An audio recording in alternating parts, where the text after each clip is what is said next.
All right. So, welcome to the show. We have one of the best. I'm going to stroke your ego a little bit here. I'm sure you'll be okay with that.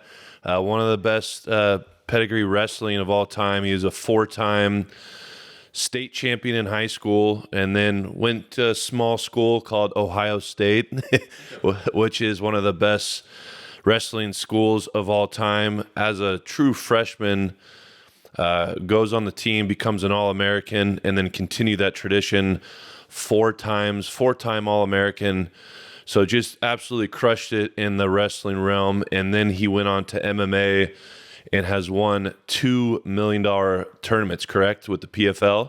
So it used to be World Series of Fighting, now PFL, and just has had a storied career in wrestling and now has transformed that into the MMA. He's driving Lamborghinis. He's the man. So welcome to the show, Lance Palmer. We're excited to have you on. I know you're a busy guy and have been traveling back and forth from Ohio to Vegas. Tell us about were you just basically a stud from the beginning? Like, did you know wrestling was going to be your main thing, or were you just a gifted athlete in every sport? I think it was more of just a work ethic type thing because my brother he's 3 years younger than me, but he was more of a gifted, like natural wrestler.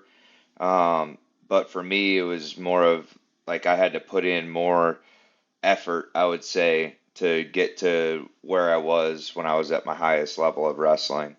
But I think it was mainly just the mentality of it. And it could have been from starting a little later than usual for my area. Like in Ohio, kids start wrestling when they're like 4 years old. And at that point, I was just playing all sports. I was doing karate and wasn't really focused on one sport specifically. And then baseball was actually my like first love of a sport. I really enjoyed baseball a lot until I got into like middle school politics of it, and then I just started to hate the coach's son playing all first base and like all the BS that goes with that type of stuff. So that's when I really, I started wrestling when I was 9, but I really started to dive into it seriously probably when I was like 11 or 12, and that's kind of when baseball started to fade a little bit more and more just because I didn't like the fact that even if I was better at a certain position, that was the coach's kid's position, so you couldn't play that position basically.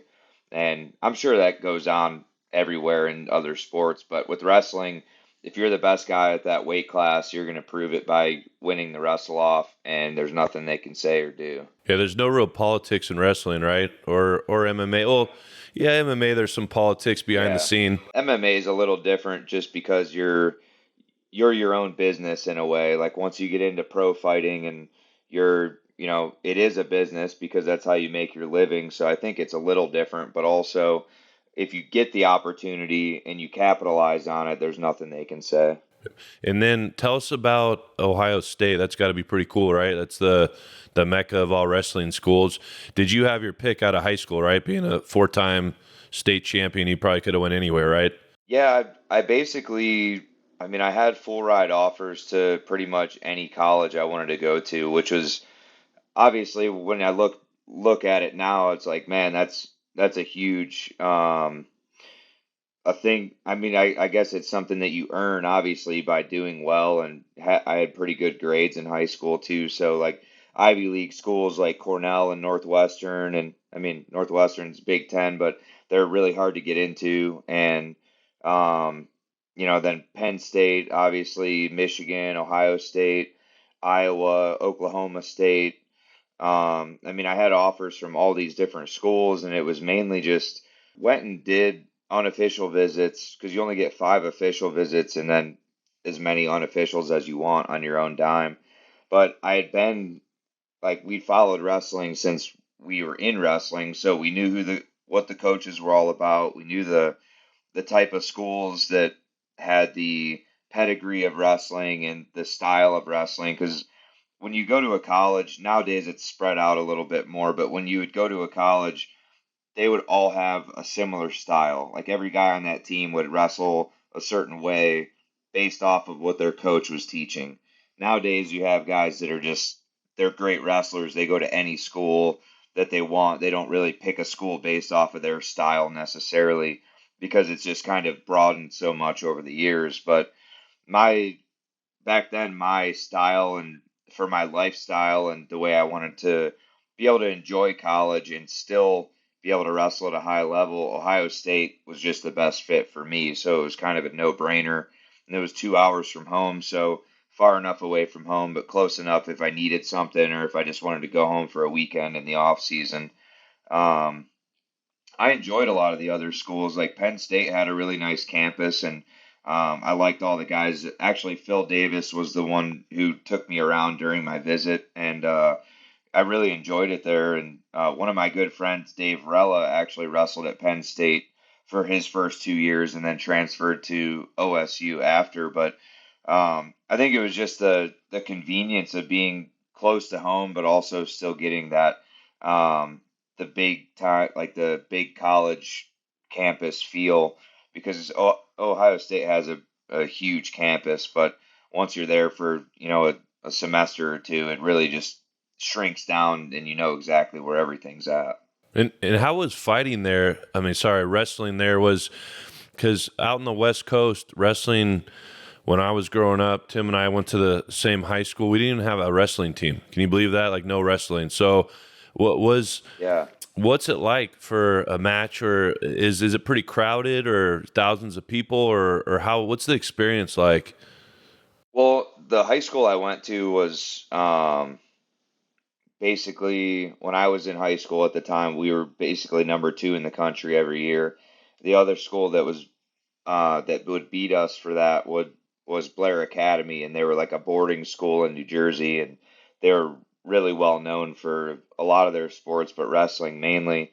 And for us, for every time that we wrestled, we had like my school I went to had a storied career for wrestling. Like the history of wrestling there was really big. The coach that kind of started all of it in the 70s, he wrote a book, and like everybody in Ohio knew St. Ed's wrestling. So it was we always packed the house anytime we wrestled. But you would go to a school that was maybe like my local high school, because St. Ed's was a private school that I ended up going to instead of the local high school. Like my local high school, Columbia High School, they didn't even have a full wrestling team. They were Division 3 and we were Division 1. So like that team probably, maybe have like some of the parents in the stands at matches, or maybe like girlfriends or a couple buddies come watch. Like for us, it was like an entire, like there were people who were just alumni who would come and watch, or just people in town in the city. Like we would have sold out, basically just sold out matches in high school. So that was something that was cool to get used to going into college, because to be honest, when I first wrestled at Ohio State, probably the first year before we started to gain momentum as a team, because we were in like a rebuild phase, it was like 20 people or 30 people in the stands, and it was all parents. And I'm just like, what is this? When I was in high school, we had sold out arena, like our gym was sold out, like standing room only to watch matches. And so that was kind of something new at first, and then it started to blossom into where, we would get 5,000 or 6,000 people at matches for like the Iowa duel or the Penn State duel. Like all the big duel meets, we would start to get big crowds once we started doing well as a team.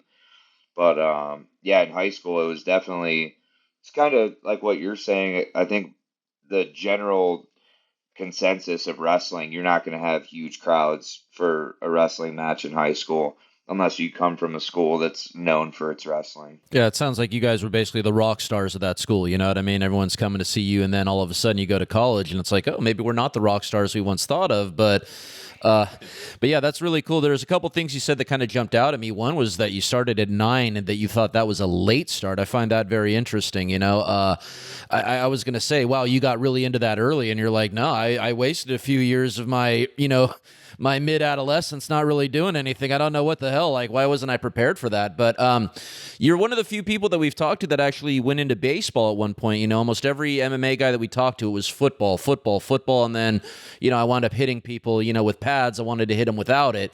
But were there any other sports that kind of caught your interest? Was there anything else that maybe you were going to go towards but realized it wasn't for you?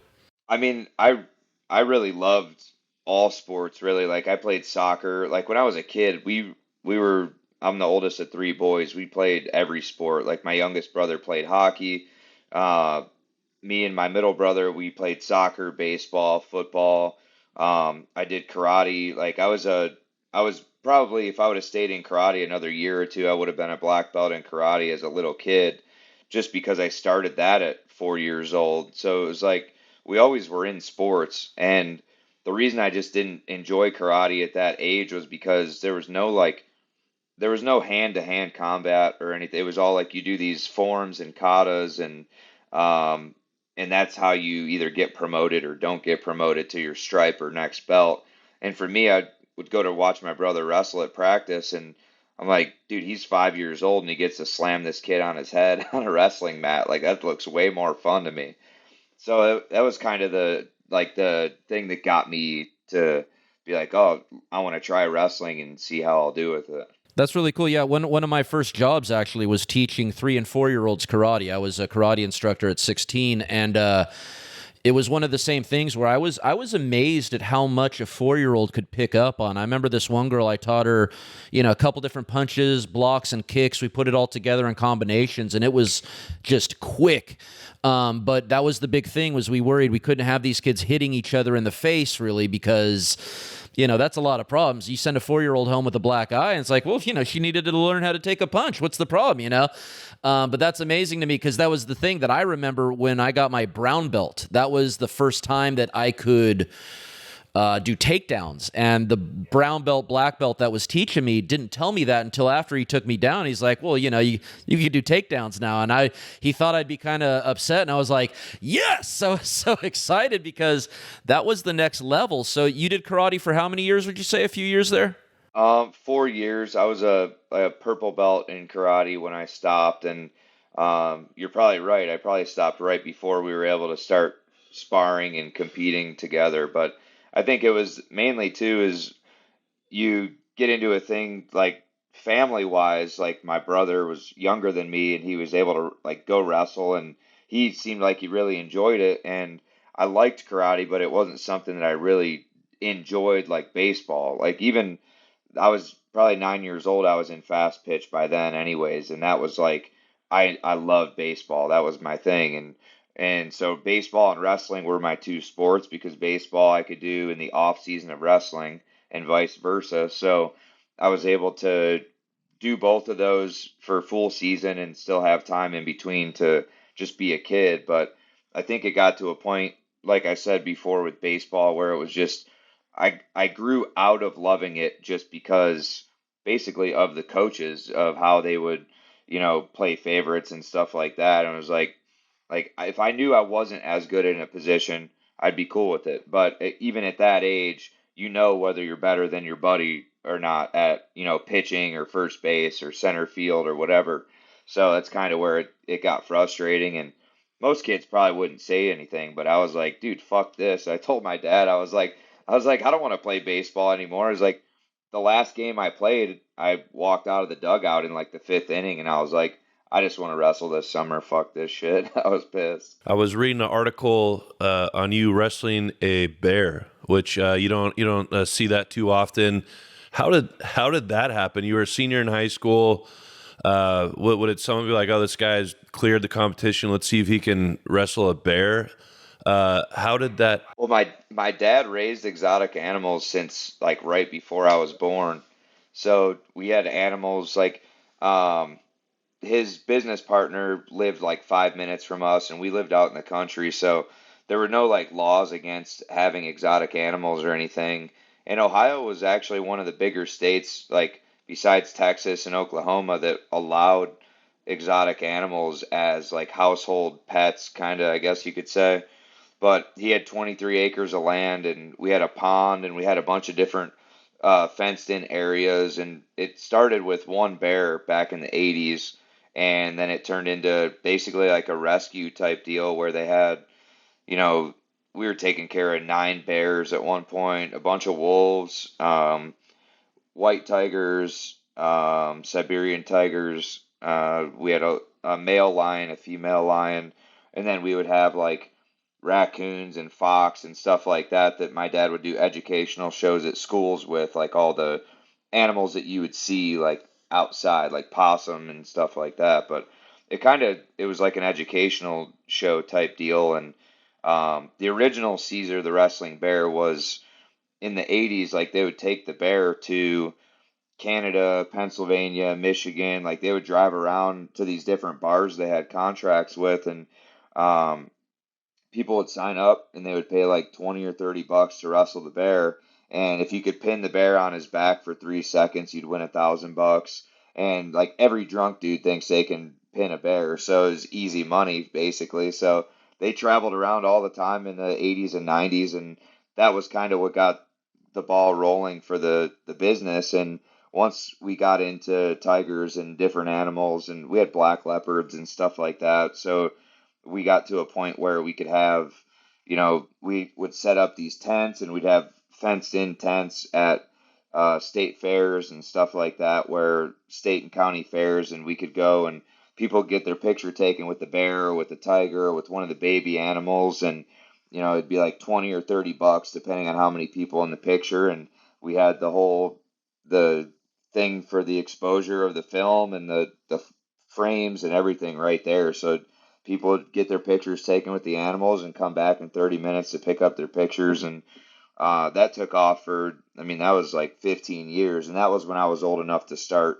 helping out. So I would like help at the register or help take pictures, or like when we would give the animals breaks and take them back into the air conditioning. I would have one of the baby bears and I would wrestle with it when I was little, just in front of the crowd. So it was something I really did since I was born, but it didn't become a thing until after I won my fourth state title. And we were at the Cleveland Sportsman Show, and that was where I wrestled the one bear in front of that crowd of people. And it just became like something that was cool to do. But that was realistically, we would wrestle with the bears all the time at home, like at the facility, just because bears wrestle naturally in the wild. Like that's just, they like to play. And if you're doing it in a playful way, they're really not dangerous to you. It's if you're like trying to hurt them, that's when they're gonna fuck you up. And so how was that? Like when you're in what, like a tent in front of a crowd, right? And what are they, about 600 pounds, 700 pounds? How big are bears? Depends on the bear. Yeah. It depends what bears. I mean, some of the bears, like some of the smaller, like adolescent bears, were probably around 300, and they're like the adolescent bears are usually the ones that are kind of like spunky too, because they're trying to rebel and they're just more aggressive. So sometimes those are a little tougher to wrestle than the big bears, because the big bears are just lazy and they just want to roll around and play.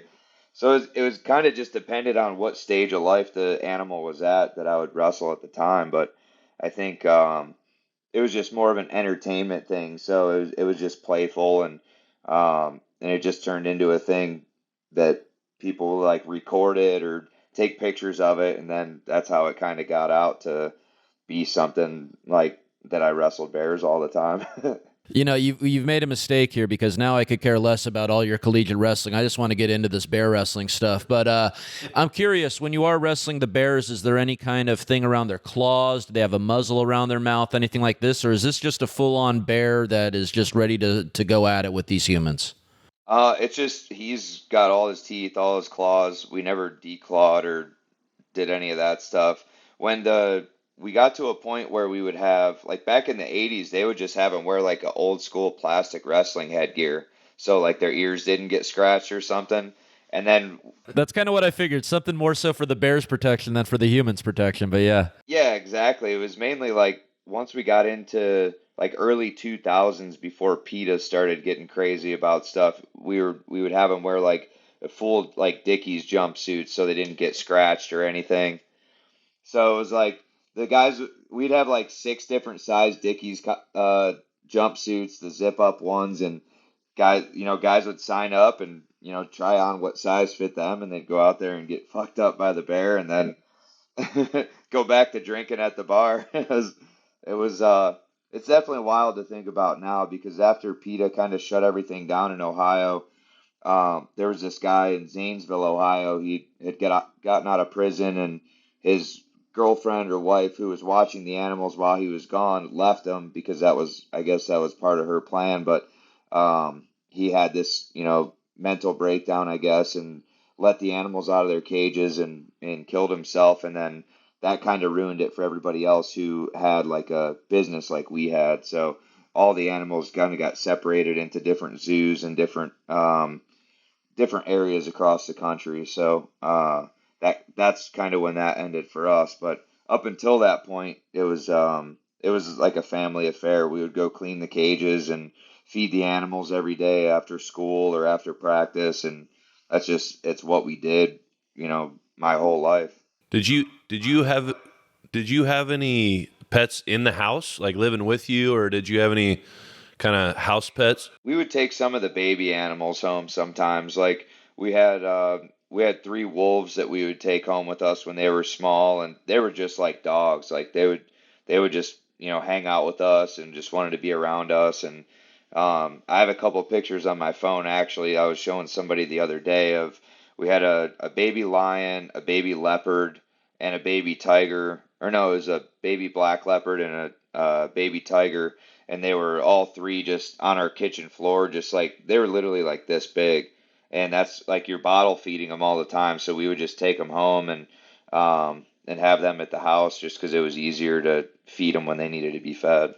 So was the animal sort of reserve sanctuary? Was this on a different property, or is this still in the same property with the house? Yeah, this was on my dad's business partner's property down the street from our house. So that 23-acre facility was an old farm that he had bought a long time ago, and um, he was there basically the whole time that we had all the animals. But we would just, if there was animals we wanted to bring to the house, we would just grab them and bring them. And it was pretty. The only crazy animal, I mean, all of them I guess are wild, but the craziest animal I'd say we had was a baby kangaroo, and it was a rescue, and we only had him for maybe a week or so before we were able to rehome it. But we had like this big, it was basically like this giant man purse, and you just like hold it when it wants to get in there and sleep, and just hang it up on the coat rack, and like just basically mimicking the mom's pouch.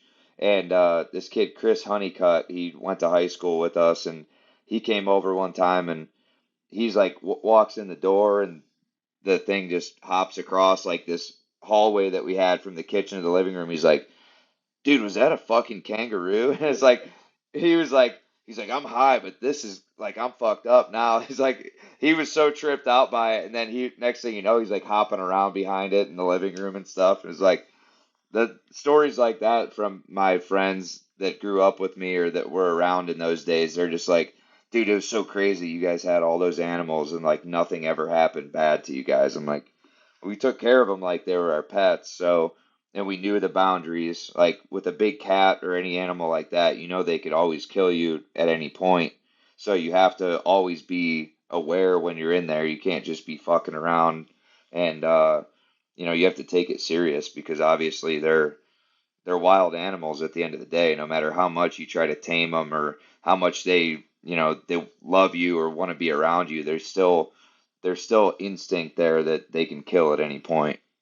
Yeah, I definitely need to take extra precautions when dealing with something like that, as opposed to, a Chihuahua gets loose. We're not so worried about that. But if your Siberian tiger gets loose, there's really nothing it can't take down. I remember. Yeah, I remember someone talking about that story of the guy letting all the animals loose, and I remember he was out on his farm, and he sees something, looking over at him and his cow, thinking it's probably just a coyote or a wolf or whatever, and then realizes it's a full-grown African lion. Like that's got to be one of the weirdest feelings ever. Just all of a sudden you're out there in the middle of, Ohio, and then all of a sudden there's the king of the beast just looking right at you. So I mean, that's really cool that you guys went through and took the extra precautions. It sounds like that you boys were probably raised knowing, hey, we need to be very careful with this. We have to, be aware of these things. I think that adds, because there's a lot of kids that don't grow up knowing that don't realize that, there are certain rules that we need to follow for these animals for the safety of other people. So I think that's really cool. I also wonder, did you stop at wrestling bears, or did you wrestle any of these tigers or these leopards or anything like that? We would wrestle with some of the other animals too, but I feel like the bears were the most knowledgeable about actually like wrestling. Like if you watch bears, like just bear videos online or something, you'll see like they actually wrestle each other. Like they'll shoot single legs or they'll like grab each other's head and they'll roll. Like they know it's just like natural to them. Where with a tiger and other cats like cats are just like if you look at a regular house cat and multiply the size and killing ability by 100, like that's really what you're dealing with a big cat. So they're just, I mean, you can wrestle with them a little bit, but they just don't think the same way. Like bears are in the pig family, and cats obviously like they're just like a house cat, just deadly, and cats are fucking stupid. Like I never liked the cats. I always liked the way they look, and I thought it was awesome to like be able to take care of them. But I was always more intrigued by the bears because you could almost like sense a relationship with the bears where like they knew that you were providing for them and taking care of them to the point where it was like a an agreement basically like all right, well, I'm not going to kill this guy, he's taking care of me. With a big cat like a tiger or a lion, like they don't give a fuck who you are. Like you could be feeding them one day and they're eating your arm off the next day. Like there's no loyalty with an animal like that. Yeah.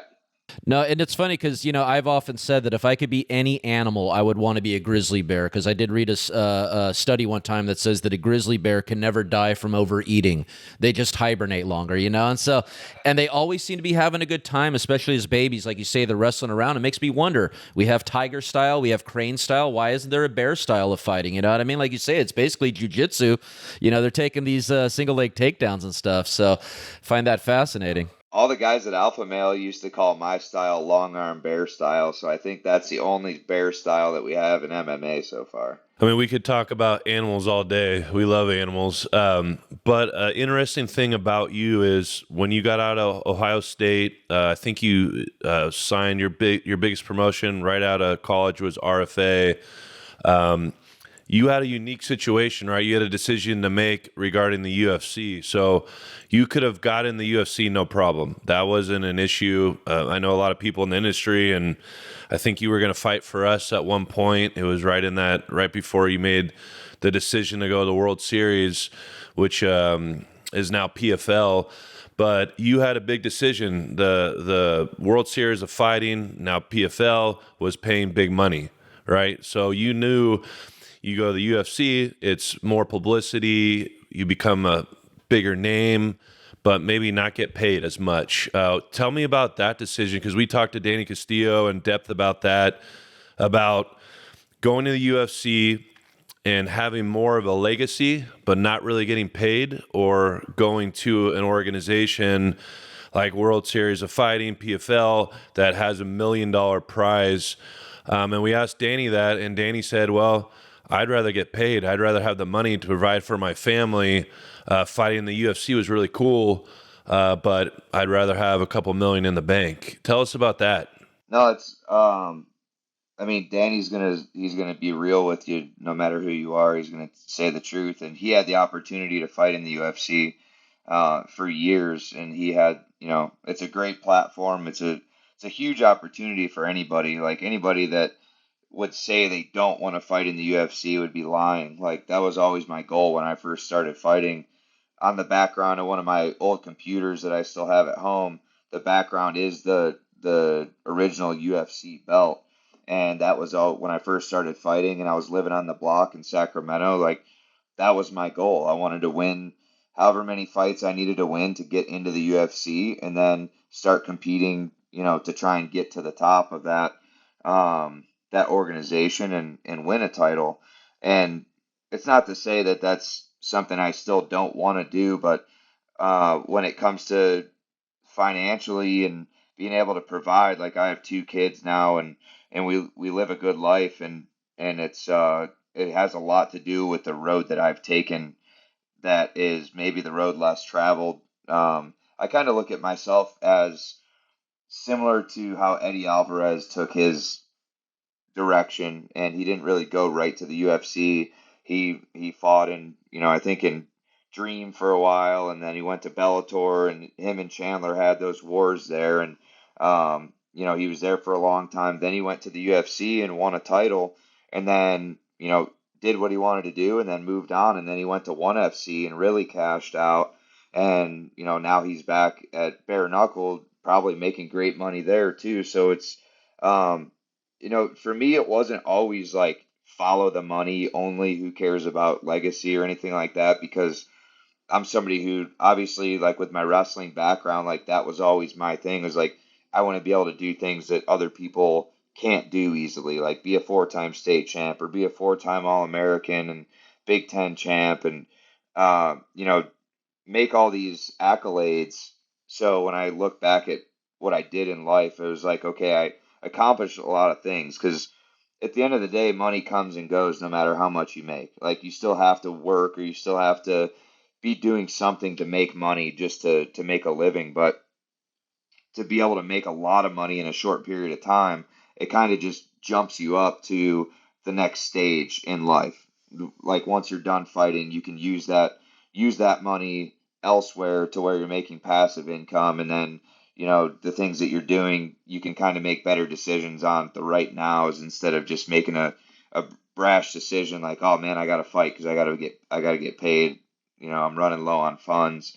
Like that's really what the World Series of Fighting originally did for me. Was I was the RFA champ, and then it was still kind of a situation where, to be honest, at that point, I don't think the UFC wanted me. I was only 7-0 at that time. Um, I had won the belt for RFA, and that was kind of like, if you fight in RFA, usually you go to the UFC. Like that was their kind of feeder program at the time, which is probably LFA now, but I really wasn't gaining any traction with talks with them or anything like that. So we got a call from Ray Sefo, and it was like, hey, we had somebody pull out. Do you want to fight for the title for World Series of Fighting in 3.5 weeks? And I was like, yeah, let's do it. Like they offered me great money compared to what I was making on the regional scene, and it was more than probably what I would have started making in the UFC. So I was like, yeah, I'll do it, and it's for a title shot against a tough guy. So going into that different phase was kind of like, I felt like I was like, all right, well, I'm able to kind of support myself now and be able to build some funds and kind of actually say that I fight for a living now, instead of just like it kind of being a hobby to try and get to that point. But I still, in the back of my head, I was like, man, my goal is always the UFC, to win a title. Like it wasn't just to fight in the UFC or get famous or say that I'm a UFC fighter, because I really to this day don't care about that. It's mainly for the competition, because nobody really cares. Every fight that I've won, even if it's a tough guy or somebody who's really good, if he never fought in the UFC, nobody knows who they are. And that's kind of the tough part about where my career is. I could fight all these tough guys, no matter how many fights I have against all these guys. If they don't have a name that was in the UFC, a lot of fans or a lot of just regular people, they have no idea. So that's the only thing that kind of sits in your head, is like, man, I know I'm fighting guys that are super tough who haven't had the chance to be in the UFC, but nobody cares about that. They only see like the top five guys in the UFC. If you haven't fought any of them, you haven't fought anybody. Which it isn't true. There's a ton of really good guys that are outside the UFC, but I feel like that's just how people kind of try to look at it. Have you ever thought of going to the UFC, kind of taking the road that Eddie Alvarez did with Bellator and then back to the UFC? Is that something that you think about, or have they ever been in talks with you? Yeah, I would definitely love to do that before my career's done. Right now I'm with ACA. My first fight's August 11th, so that's a Grand Prix in Russia, and I'm just focused on that right now. But maybe once that contract is done, maybe that'll be something that I try to work out. After I was done with PFL last fall, and we were kind of just seeing what was out there. Um, it's kind of a hard decision to make in one way, just because you have to really be okay with losing a lot of money at the start. And that's the main thing, is like going from what I made per fight, not even counting the $1 million prizes, but what I made per fight, to maybe even like half of that much just to get in the UFC and fight, or I don't even know what they would offer, but it's something that I would really have to sit down and think like, hey, do you want to be there that bad? Like, is it? And with the PFL, are you out of contract with them? Yeah, I finished my deal with them last September, and I signed with ACA in probably like 3 months ago, and then the Grand Prix with them starts August 11th for me. So I had a great experience in PFL. I mean, the first 2 seasons I did really well, and then when COVID hit, it was kind of when it started rocky waters with them, just because I wanted to fight and I wanted, other organizations were still fighting in 2020, and we were basically from the very first day of COVID, they decided to shut the whole season down, not have any fights, not try to do any one-off fights or anything like that, and more than that, not release anybody that was in contract. So that was like a big thing for me that was not okay at that point in my career, and I felt like I was just hitting my stride and getting into my prime, and I was on 11 fight win streak, and it was it was tough. It's basically like losing your job but not being able to go to another job for 18 months.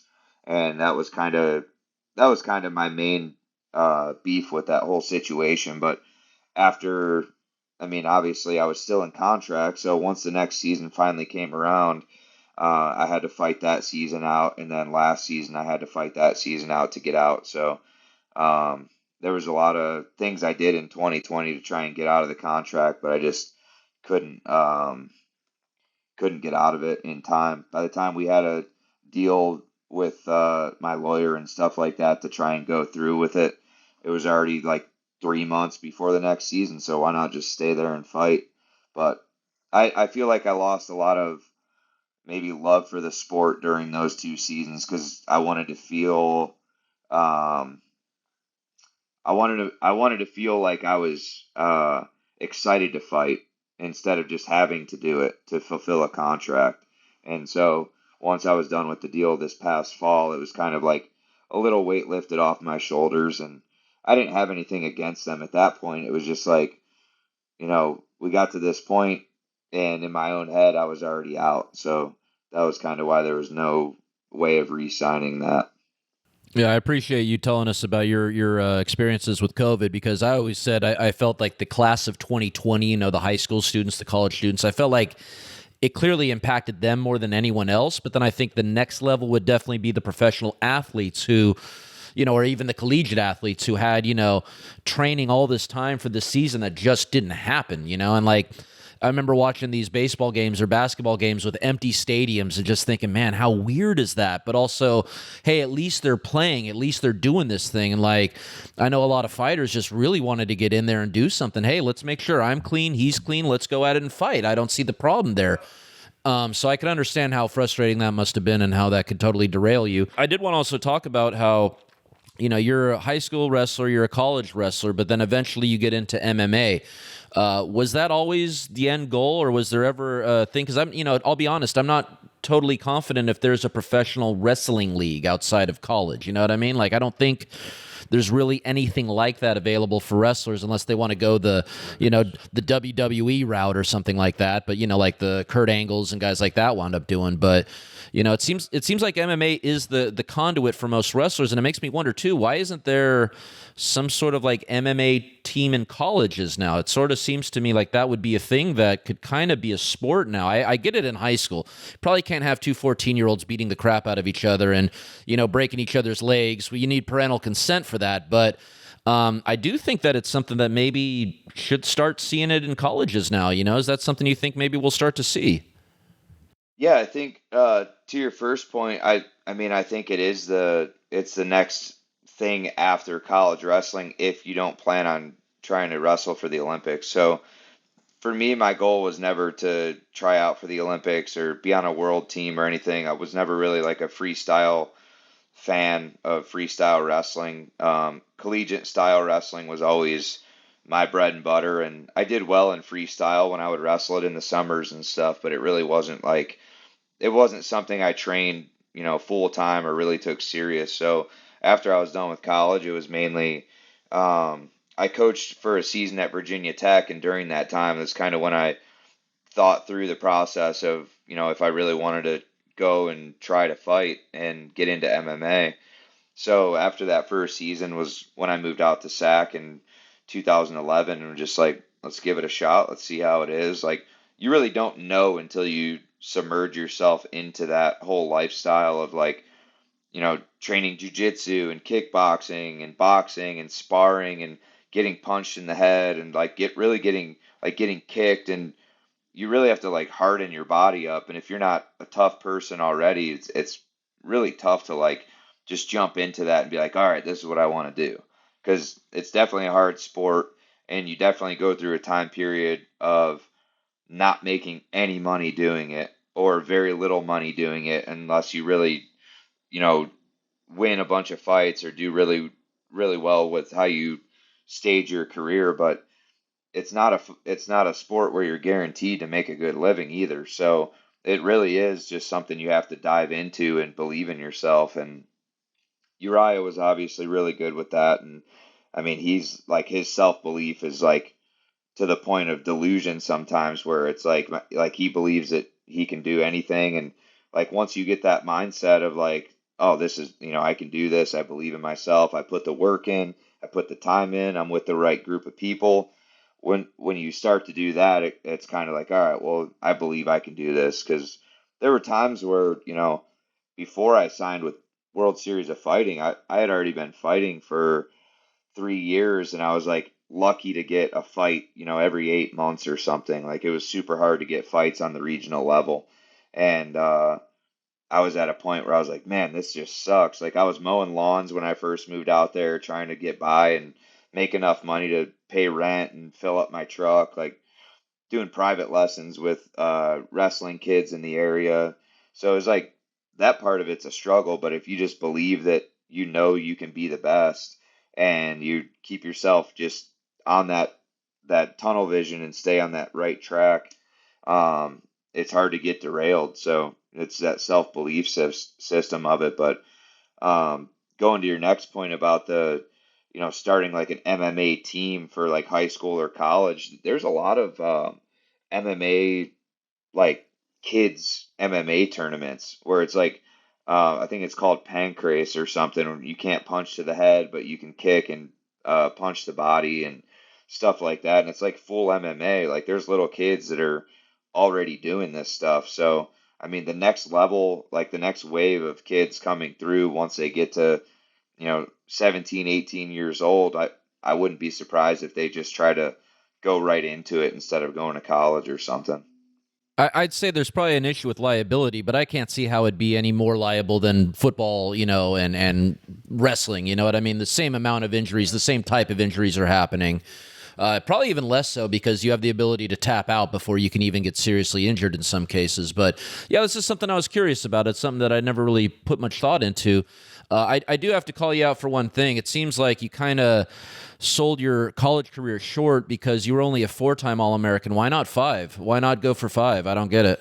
Because we didn't have the COVID year to be able to go back again.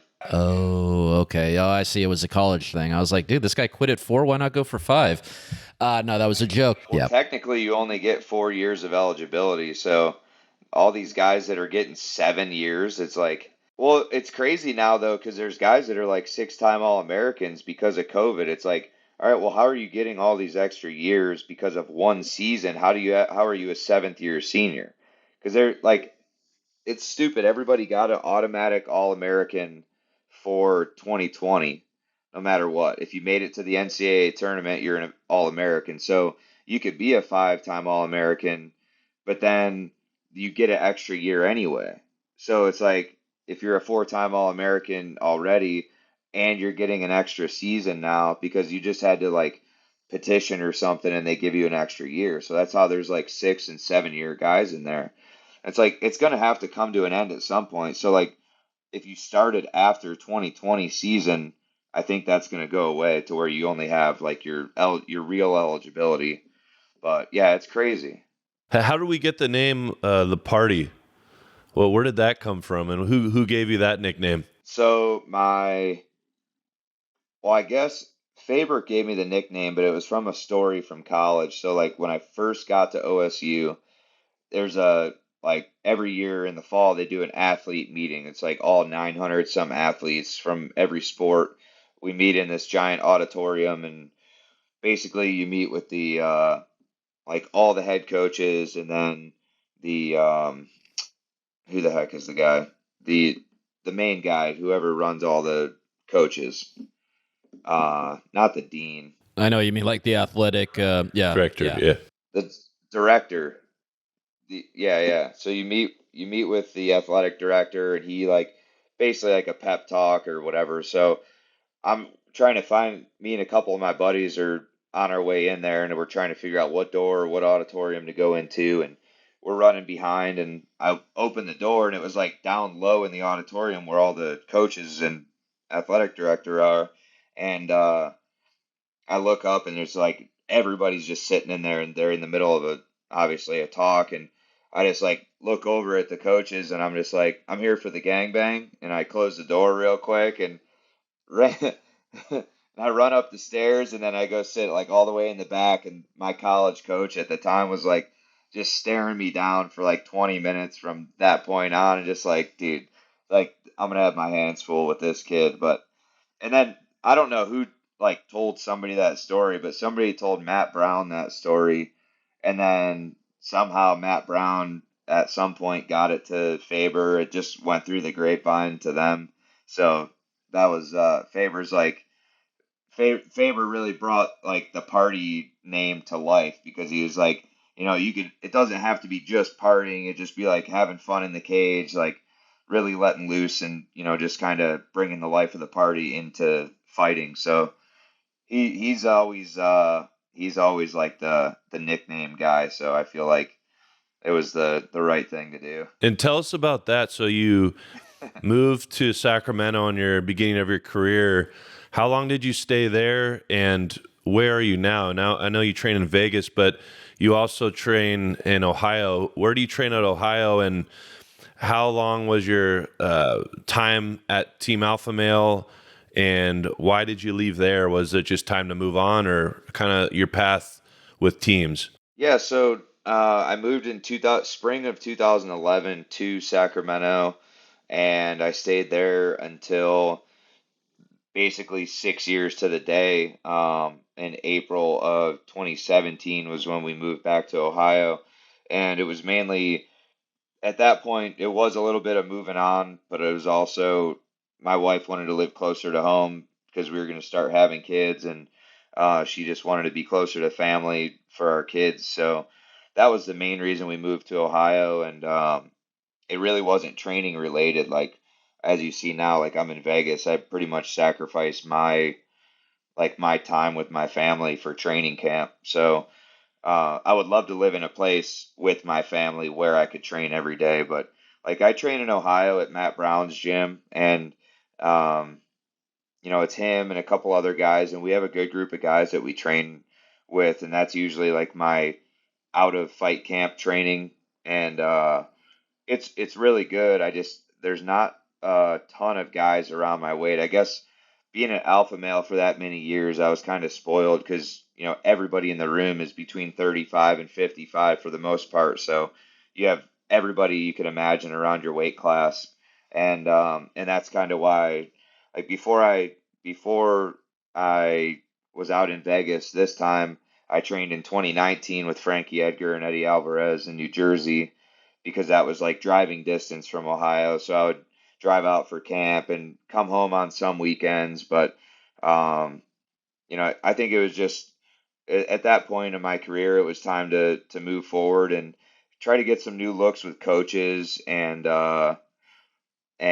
you know, just different teammates. Like I love all the guys at Alpha Male. It was just mainly like, one, it was a family decision. And then two, it was just, you know, maybe it's time to broaden my learning curve, and you know, go learn from some other guys. And like at that point it was like, who better than Frankie and Eddie, and Mark Henry was a great coach. And you know, I still keep in touch with all those guys too. They're all great people. Ricardo Almeida was my jiu-jitsu guy out there. So um but yeah, now I'm in Vegas, and I came to Vegas during the 2018 season actually, and we had a really good run as a group of guys together with my coaches, Eric Nixick and Eddie Baracco and Casey Halstead. So it was really good. But 2019, I just wanted to kind of stay closer to home in between because at first we thought we were going to start having kids during that year, but with the season for PFL, I was basically gone the entire year. So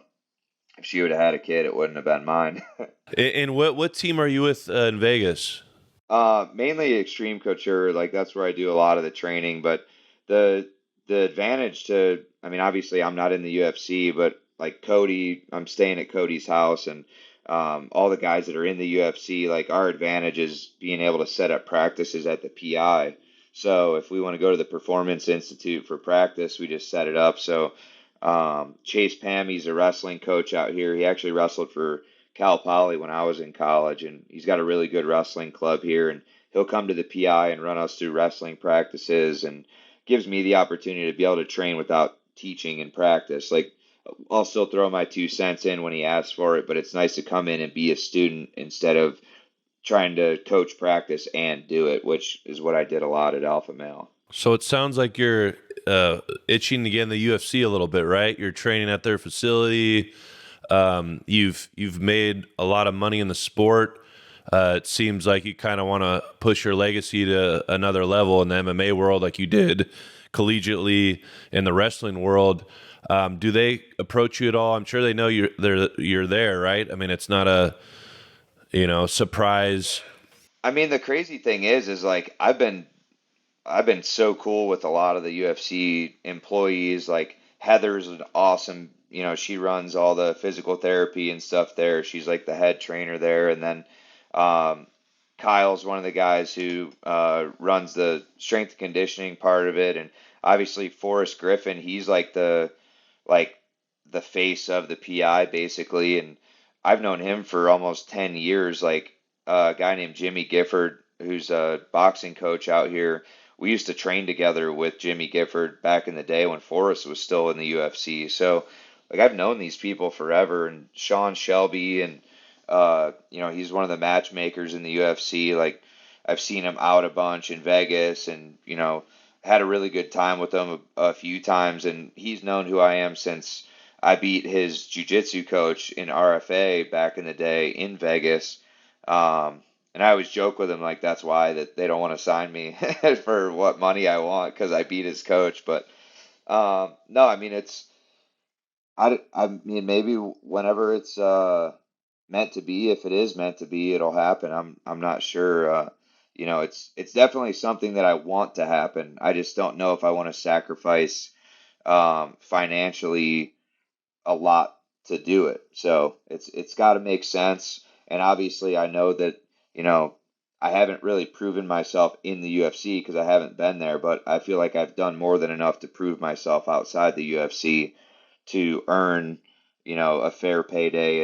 And obviously, I want to fight all these guys. Like I was you know I was teammates with Emmett and Elkins and Feely and all these guys that are doing really well in the UFC, and I know that I can hold my own, and it's I respect all those guys, and I still consider all of them friends. But I think I think it'd be a great opportunity at some point, and maybe after this ACA deal is done, then maybe I could come over and test myself before my career's over, because I feel like I still have a lot of life left in fighting. I don't really take too much damage, even in the fights that I've lost. And then the ACA, how long is that contract for? Is it just for one Grand Prix or? Yeah, it's for one Grand Prix. I don't know how long the Grand Prix will take. My first fight is August 11th, and then if I win that, I'll be in the semifinal whenever that is. Like, they don't have it all set out date-wise, but I'm assuming maybe a year or so, maybe less than a year. And what's the purse for the champion of that Grand Prix? Well, everything is in cash, so I don't know if I'm allowed to talk about it or not, but it's good money. I would say it's pretty, yeah, it's pretty equivalent to what I was getting in PFL, but just different type of money, I guess. Very interesting. No, I'm curious. So obviously you have the wrestling background. You go over to Team Alpha Male. I assume you probably wanted to work on some striking a little bit, maybe with some people over there. Was there a particular style that you were interested in, or were there maybe just certain coaches that you gravitated towards to work on your striking there? Well, I mean, I feel like I worked with so many different guys there. Like Master Tong was like our Muay Thai coach for the first 4 or 5 years there, and he's just like he was crazy, but he was so good. Like he was a great mitt holder. He was really smart about Muay Thai, and he would like choose what he wanted to teach and not teach you those because he wanted to be like the master. So it was always like you'd have to ask him a question to kind of get out of him what you want with some stuff, but. Between him, Dwayne Ludwig was there for a year, and he helped our whole team out a good amount of just, making a system, like a striking system. And that's where, like, he got his Bang Muay Thai system from training our team and kind of putting a whole curriculum together. And then we had Martin Campman as a head coach, and he was honestly, like, his knowledge of the entire game on the ground and on the feet was really good. I mean, that's a guy that, after learning from him for a little while, very surprised that he was never able to be a UFC champ, at least for a short period of time. But obviously, that was like the GSP prime, so that would have been tough anyway. But Campman was really good, and then Joey Rodriguez was a guy that I linked up with. Basically, it was like right when I got into World Series of Fighting, basically. So it was only myself and Josh Emmett that worked with him, and we would go to the boxing gym that he coached at the time.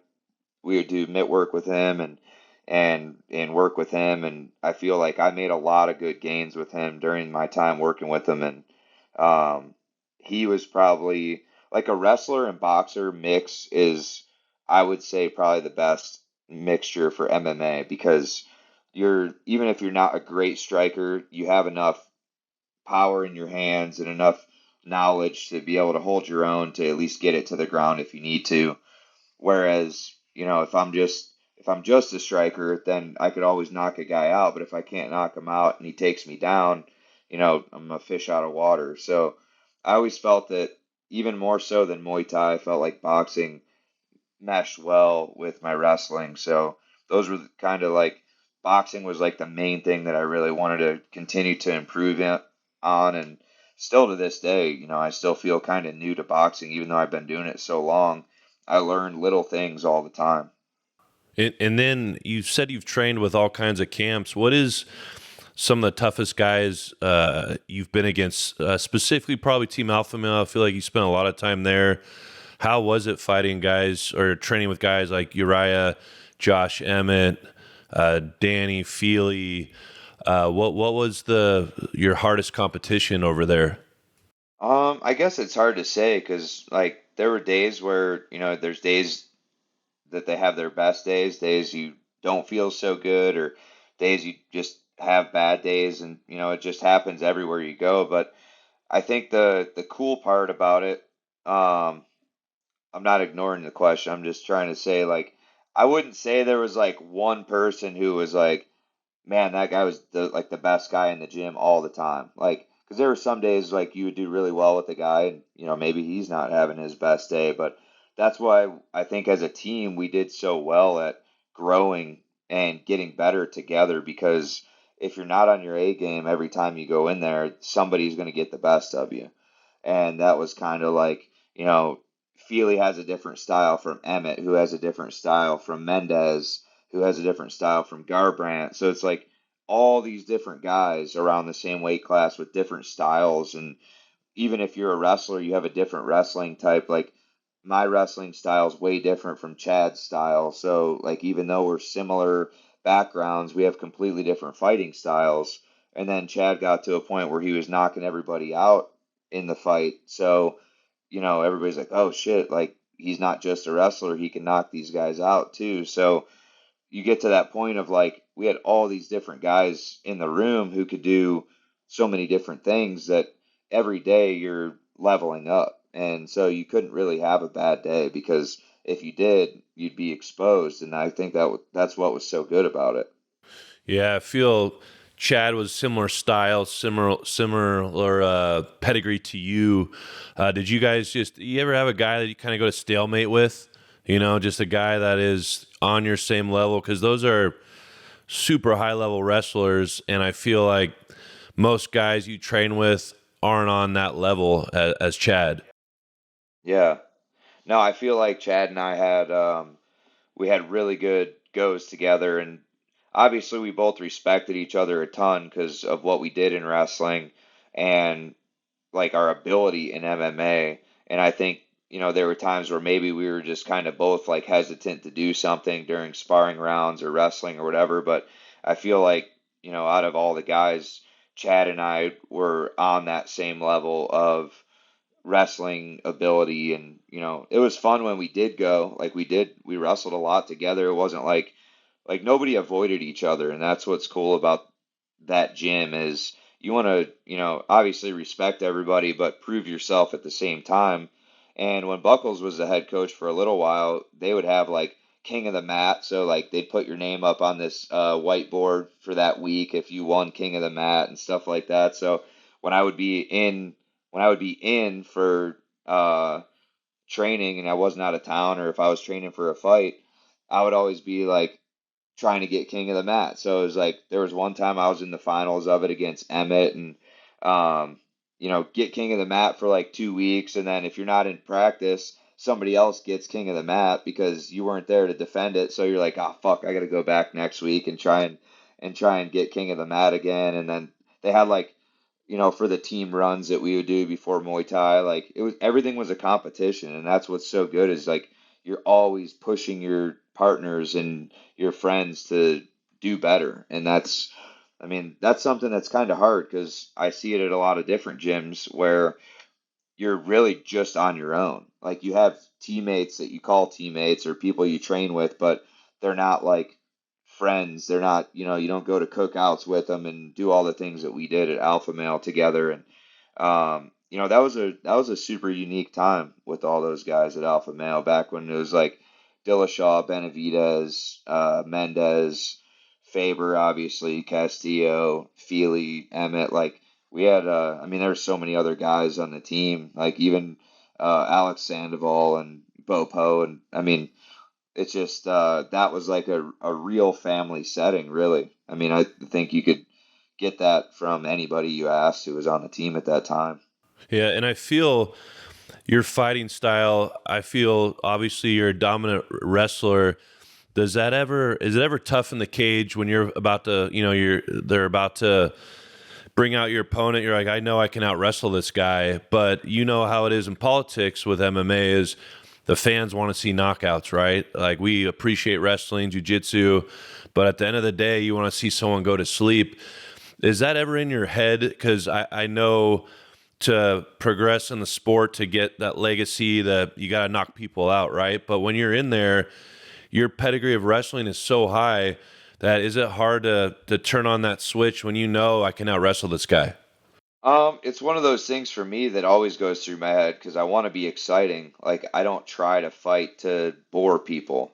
Like anybody in the crowd or on TV who thinks that you're just trying to be boring, like that's not the case. Just wrestling doesn't look like unless you're lifting a guy and tossing him over his head the whole fight, like wrestling isn't it doesn't look like that. Like it's not like boxing or MMA, like kickboxing or Muay Thai, where you can elbow a guy and split him open. Like wrestling is like a pure control sport.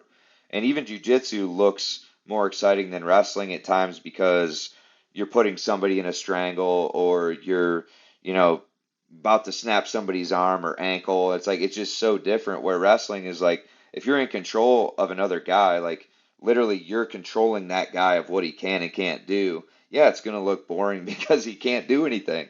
Like if you're a really good wrestler, it's going to look boring because it's easy. So, yeah, it's tough because you want to be exciting, but at the same time, you want to win. And if your best chance of winning is taking the guy down, beating him up, trying to get a submission, if you don't get a submission, maybe a TKO on the ground, or, you know, I've never had luck of having a knockout yet from my feet, but I've had TKOs on the mat where just, put both hooks in and just beat them up till the ref pulls you off. And I've had, 10 submissions, so I've had a decent amount of submissions, but nothing's more exciting than just putting a guy to sleep on your feet. And even for a fighter, like, yeah, that would be the best thing ever because the fight's over. I don't have to continue to fucking expend a bunch of energy. I could just punch this guy in the chin and it's done. But for me, it just hasn't been that easy and I do have power in my hands. I hit hard. I mean, I think anybody that has trained with me knows that. I think it's maybe a little bit of me just opening up more on my feet and a little bit of just like not having that, it's a game of centimeters. So just not having that perfect punch land yet to where, obviously I hope I get some knockouts before the end of my career. It'd be awesome to kind of blend everything together, but submissions have really just been what I get most of my finishes with. But it's hard as you're fighting the best MMA guys in the world, even at the PFL level. People don't understand that. It's not like you're not trying to. Like I was talking to Max Griffin about it. He's like, dude, it's not like I'm not trying to knock this guy out. It's just it's really hard. And I feel like as fans, I mean, had the promotion for 7-8 years, so I know a little more about it. But I feel as a fan, like those fair weather fans are like, well, don't leave it in the hands of the judges. Like that's why you lost the decision. It's like, yeah, you don't think I'm trying to knock him out? Exactly. So that must be tough because you have the pedigree of wrestling. It's like, well, I know I'm going to get the win if I go this way. It maybe not look as pretty, the walk-off KO, but what looks a lot prettier is that win bonus. That $1 million Grand Prix prize, so. Well, that's kind of what I was gonna get at before, like when we were just started this part of it was when it comes down to it, like with PFL, it's win and move forward. Like obviously you get more points for a finish in the first round or finish in the second, or a decision's only 3 points, but if you win both your fights, like you're still gonna be in the playoffs regardless because you're 2-0 on the season.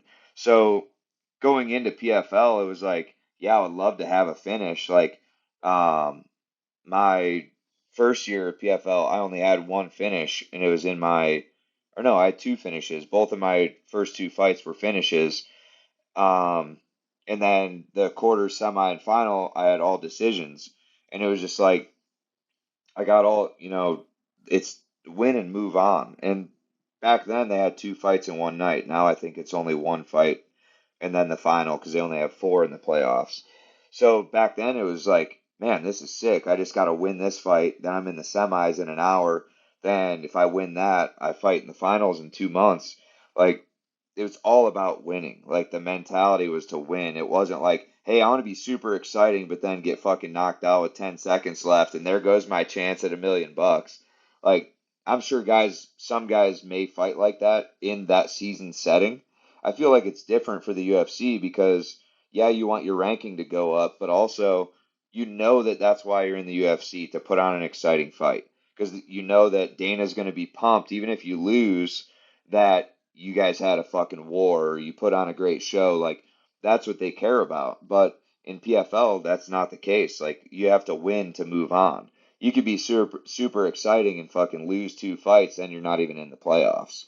So it's just different. Yeah. I'm curious. In a perfect world, would you be in an organization that is strictly wrestling, or do you prefer actually now MMA, having striking and having all the other elements that go involved in it? I mean, I've been doing it now 12 years, pure MMA, and like I like the MMA concept more than anything else. There's just more options. Like wrestling, I'll always love wrestling. Like I just did a wrestling camp in Tennessee on Monday and Tuesday, and I haven't competed in 13 years in wrestling. So it's like I still have these opportunities and still get to go show. Actually, David I remember Klingsheimer, him. who's a teammate of ours at Alpha Male, he he's at that club in Tennessee, and that's who we linked up. And he's like, "Hey man, I want to see if you wanted to come down and teach the kids for a couple days and hang out." And that's the other part of it that's cool is I can still give back in a way with what I've learned in wrestling, and yeah, my accomplishments in wrestling are what kind of get those opportunities, but the knowledge that I have in the sport, why not be able to give back? And, you know, even though I think MMA is, it's more fun to me now because there's so much that I can keep learning every day. Where at wrestling, when before I was in the national finals my senior year, it was like I was tweaking the tiniest things in my repertoire of wrestling. It wasn't like a whole technique. Like I knew every wrestling technique. There's no new technique. It's just getting better at these tiny little positions and scenarios to win. And it's awesome, but it's also like the fun of learning kind of goes away because it's not really learning, it's just critiquing yourself every single day. I know you got your camp. I've been watching the time. I know you got your camp starts at I think 11. So I know we got to wrap this up, but I really appreciate your time. Appreciate your friendship. Thank you for just bestowing your knowledge on us. We appreciate it. We're looking forward to see how you're doing out in Russia. And I'd love to see you in the UFC. I'm not going to lie. I'd love to see you out there. To finish your career would be kind of cool. So thank you so much for coming on the show, man. I appreciate you. And I hope to see you in person here pretty soon. Heck yeah. Thank you guys for having me on. It was awesome. I hope to see a league where we actually have humans fighting bears. I think that would be the next thing. So yeah, That'd be sick. Maybe when I retire, I'll have to start it. Thanks for watching Two Bees in a Pod. Make sure you subscribe, like, comment, share, and thank you for all the love and support.